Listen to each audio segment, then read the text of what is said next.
తాడిపత్రిలో గంజాయి, మట్కా, పేకాట క్లబ్బులపై ఎలాంటి చర్యలు తీసుకోవటం లేదంటూ పోలీసుల తీరుపై ఫైర్ అయ్యారు మాజీ ఎమ్మెల్యే కేతిరెడ్డి పెద్దారెడ్డి. వైసీపీ నేతలు, కార్యకర్తలను బైండ్ ఓవర్ చేస్తున్నారని మండిపడ్డారు. బైండ్ ఓవర్ ఉల్లంఘన పేరుతో అరెస్టులు చేస్తున్నారని ఆరోపించారు.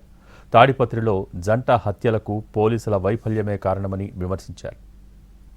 ఎవరైతే నా ఆఫీస్ కాటికి వస్తారో యాక్టివ్గా ఉంటారో వాళ్ళందరినీ పిలిచేది, బైండ్ ఓవర్ చేసేది, నెల రోజులు రిమాండ్ పెట్టేది.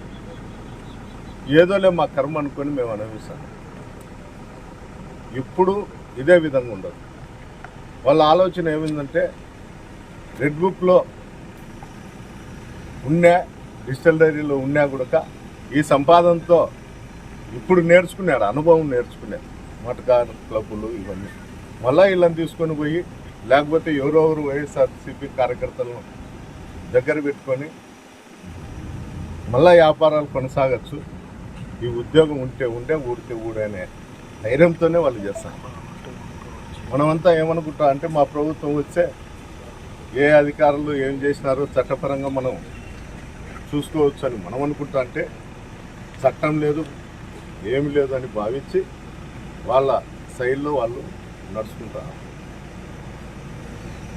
ఈ జంట హత్యలకు కూడా ఈరోజు తాడిపత్రిలో జరిగినానికి